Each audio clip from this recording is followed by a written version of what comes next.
I profess myself very disappointed with the service that is Neon Alley.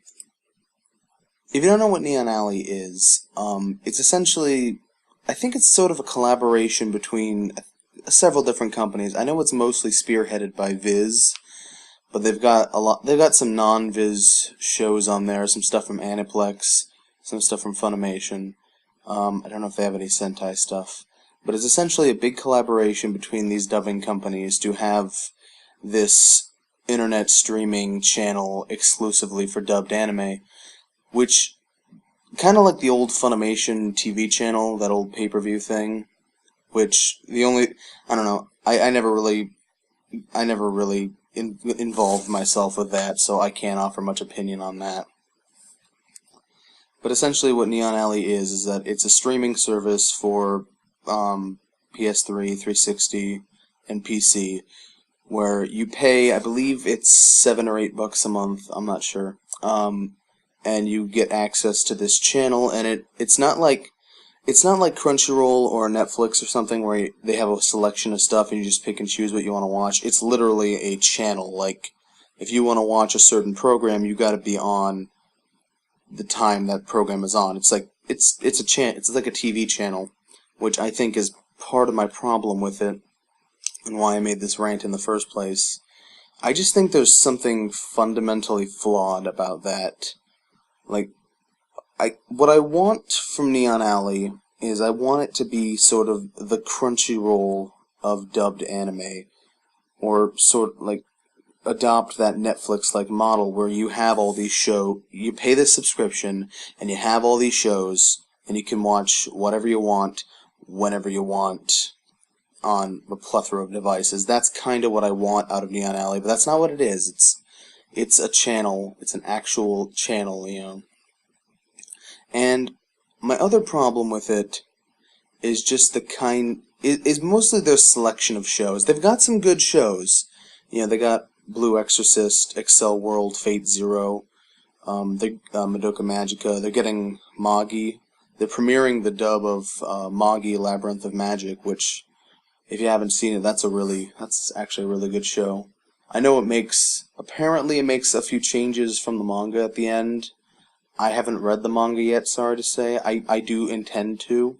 I definitely want to read the manga. But I just haven't gotten around to it. And there's a second season of Magi starting in Japan in October. Magi is pretty good. I'm happy that it's getting dubbed. I'm not super happy that it's on Neon Alley, because that means I have to wait week after week instead of a set just coming out. But regardless, I mean, that's a good show for the Neon Alley to have.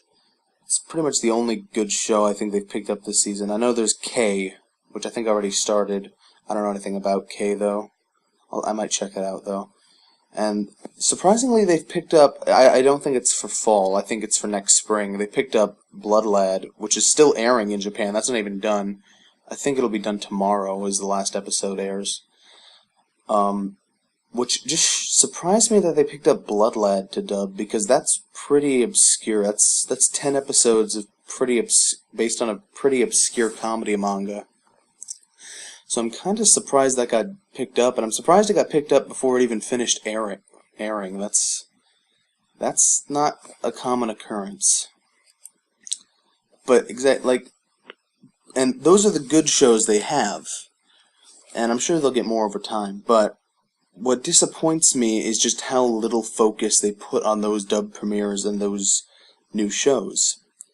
You know, all the focus is again on the more popular shit. You know, like, it doesn't do a whole lot to entice me to want to pay for your subscription service.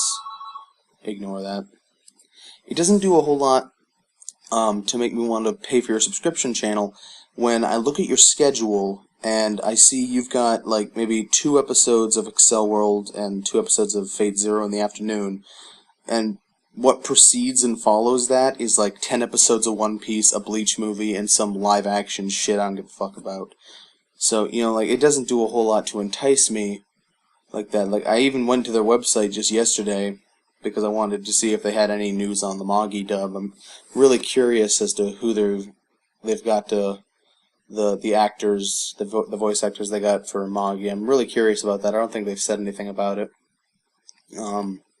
So I went to the website. The first thing I see is this big banner advertising that they're going to premiere the dub of Magi, and I just kind of smiled. I had a warm smile on my face, and then almost immediately afterwards, the banner changed to One Piece. I'm like, oh, my smile turned into a frown, and then it went to Naruto Shippuden. I'm like, my frown just got even bigger, you know, and that's kind of what it's like. Is that I feel like they're trying to lure me in with good shows, and then they just smack me over the head with 10 episodes of One Piece that I don't give a fuck about. So, and that's kind of the problem with a subscription channel, is that they're only going to cater, for the most part, they're only going to cater to what's really popular, and then after that, there are some good shows after that. But there's just the fundamental problem of I don't want to have to commit. Like, if Magi is on at like 8 p.m. at night on, I don't know, Thursdays, I don't want to have to commit to always being on Neon Alley at 8 p.m. on Thursdays to watch Magi. I shouldn't need to do that. I really want Neon Alley to... I mean, they can still have their channel if they want. They'll have multiple channels. But I think they should also try to expand into becoming sort of the Crunchyroll of dubbed anime. And if that means they have to increase the subscription price reasonably, I mean, don't go overboard with it, but if they have to increase the subscription price a bit in order to have this library of anime that you can stream like that, if they have to increase the subscription price, I guess I'm okay with that. Like, I would pay, I don't know what it would be, $10, 12, 15. That's probably the upper echelon. That's probably the limit. If they go above 15, that's probably not a good thing, regardless of the content they're offering. I mean, there's people that'll pay it. If I had the money to, I would pay that.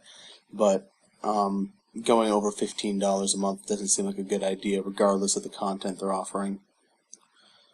So that's basically my rant, is that I wish they were more, They need better shows. They need less focus on shit shows. And what I really want them to do is branch out into just full-on streaming. A full-on streaming library. That would be something to contend for. So yeah, this has been my rant on Neon Alley. Siegfried out.